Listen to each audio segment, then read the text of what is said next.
So students, today we start with errors. So in previous video we discussed about different types of error. So again, first I write mathematical error.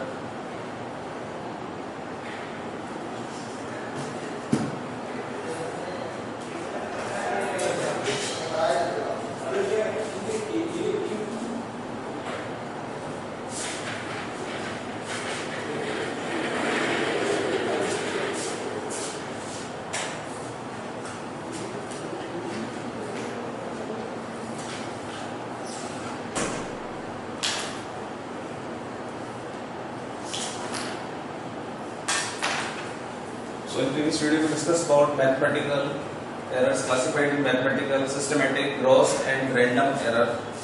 In mathematical errors may be additive, may be subtractional error, may be multiplication error,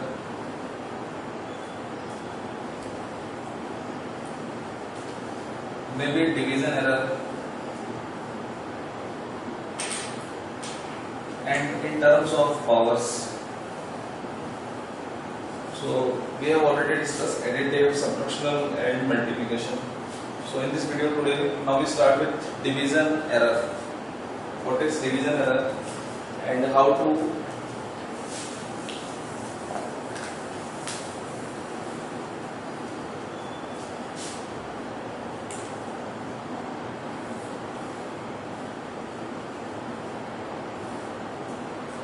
So again, first we will take two numerical number, let A and B. We have two numerical number and as per divisional error we have to divide. So result x is equals to A divided by B. This is here actual result.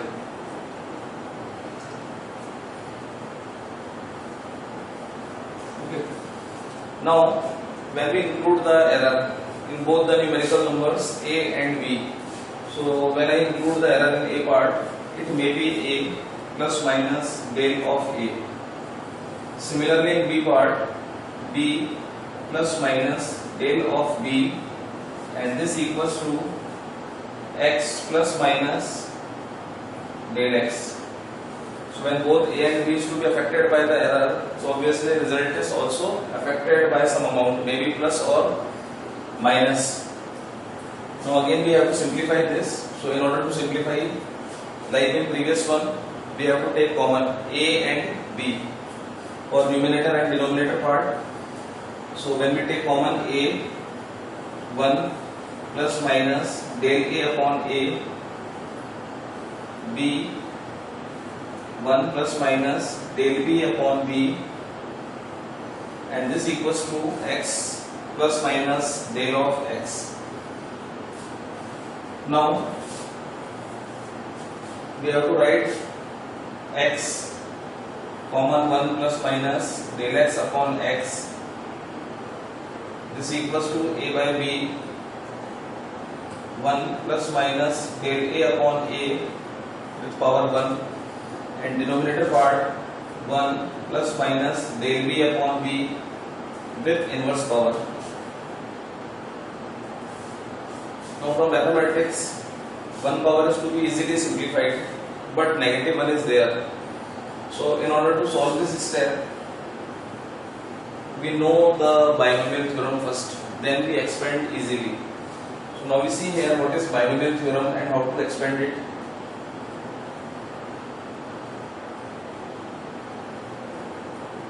So binomial theorem states that whenever function is in terms of 1 plus x or 1 minus x with power n. So how to expand it? 1 plus power into x, so nx plus n minus 1 upon factorial 2 with x square and so on. That means n minus 1, n minus 2 divided by factorial 3 and x cube. Now how to simplify this factorial?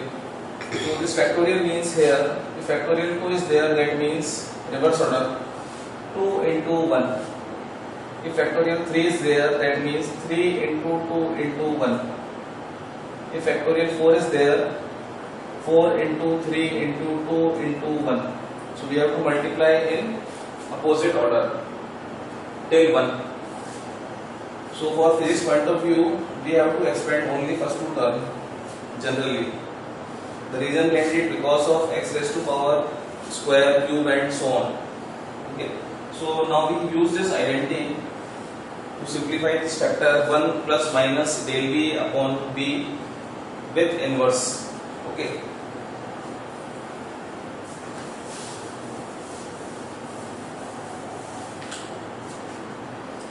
So x is to be cancelled by a by b because a by b is equal to x. So remaining is here 1 plus minus del x upon x. This equals to 1 plus minus del a upon a. Then 1 plus n into x. So 1 remains same minus n and x is here del b upon b. Now we multiply. So 1 plus minus del x upon x. 1 into 1 1. 1 into del b by b plus minus del a upon a and further plus minus del a upon a with multiply del b by b. So again what we have to see here, product of twice of del into del, that means too much small quantity like 0.1 multiply with 0.0001. So it is too small quantity, that is why we have to negate. Now remaining term is 1 to 1 here cancel out, plus minus del x upon x. This equals to plus minus del a upon a plus minus del b upon b. So this expression is just similar to the multiplicational error. So here we can conclude that for additional and subtractional result remains same. Similarly for multiplicational and division result remains same. Next we come to how to resolve the powers.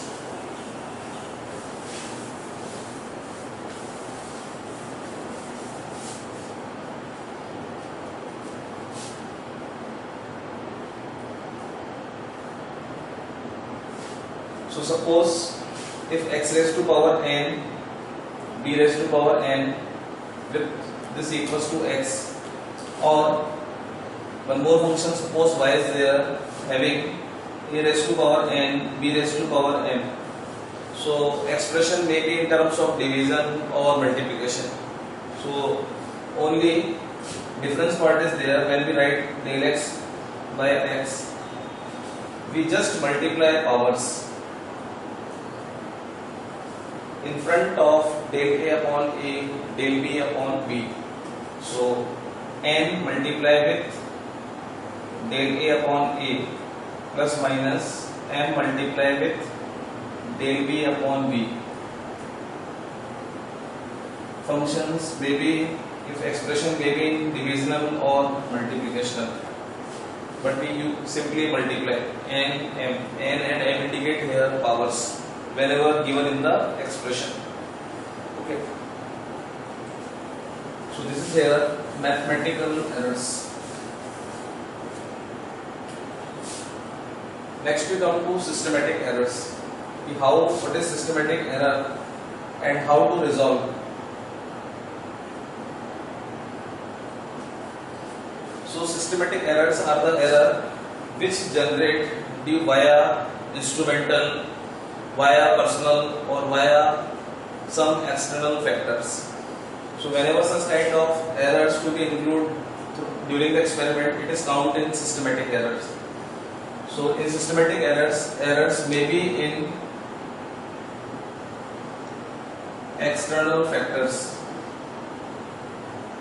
For example, if we are calculating the time period for a simple pendulum, okay, and when we calculate it, there is a flow of air. So obviously this pendulum oscillate with more frequency because of external air. So errors is to be there. So whenever we start the practical or observation, we keep in mind this external factor also. Then we come to exact result. Secondly, instrumental error.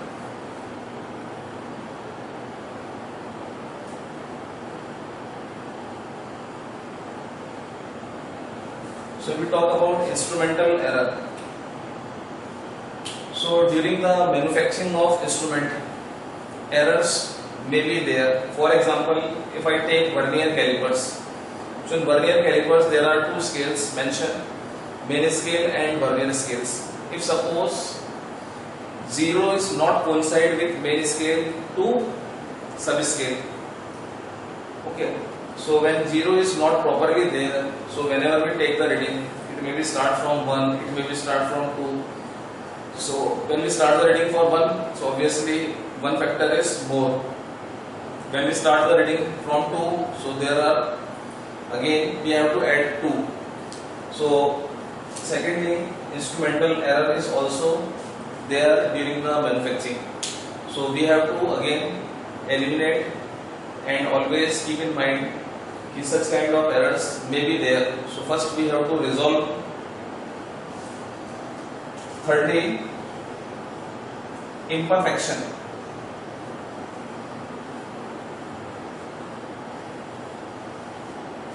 So imperfection occurs during the observation. When an observer not taking seriously the readings, so errors may be there. Maybe during the calculation part, maybe during the note down part, maybe during the taking the reading part. So all are the imperfections via observer. So again, whenever we do the experiment, always keep these things in mind and take the exact readings. Next we come to gross error. So gross error is also part of systematic error. Again, gross errors generally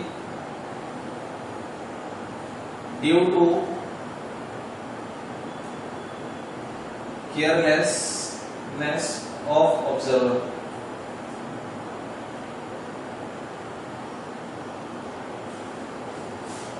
So gross errors arises due to carelessness of observer. It may be during the reading, during the experiment, during the writing part.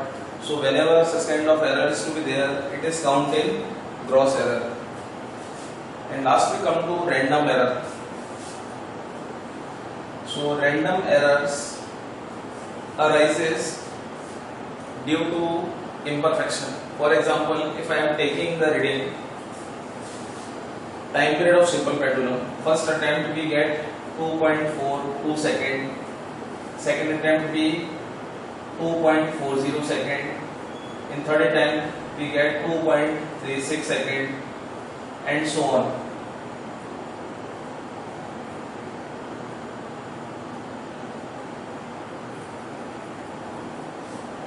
So this is here 5 sets of reading, 1, 2, 3, 4 and 5. So there are 5 sets of reading.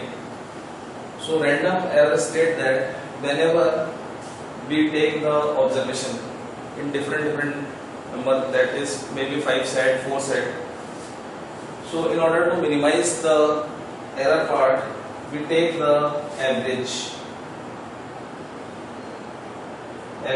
or mean. So via taking average or mean, we have to minimize the error part. So this is here random error. Via this random error, we easily minimize the error part. So average or mean is the one of the way to minimize the error. Okay.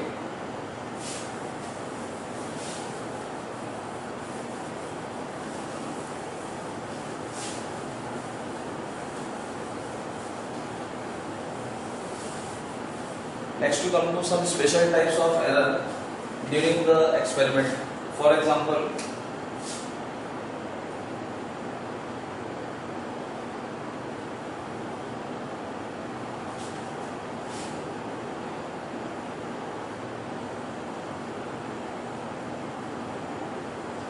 special errors during calculation part. So it is defined as here, number 1, mean, number 2, absolute error, number 3, relative error, and number 4, percentage error.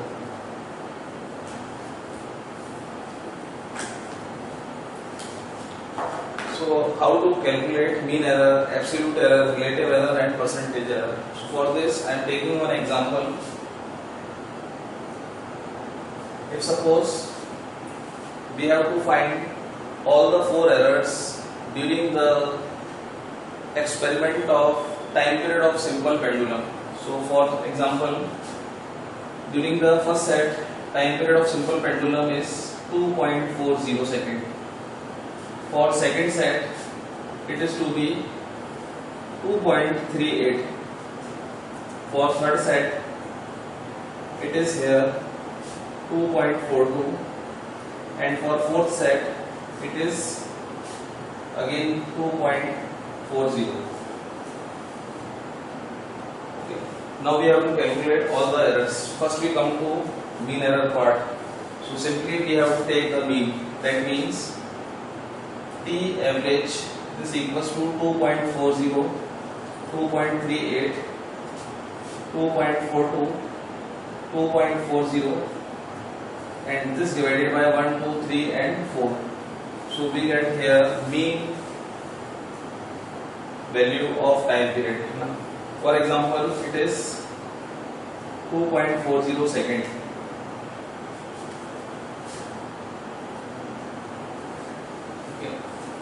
So in order to calculate the absolute error, now this 2.40 we have to less from individual quantity.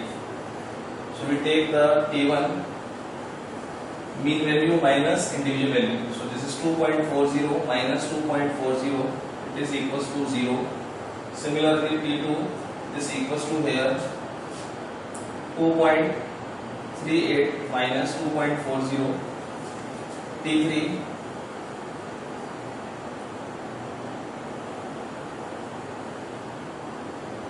2.40 minus 2.42, T4 2.40 minus 2.40.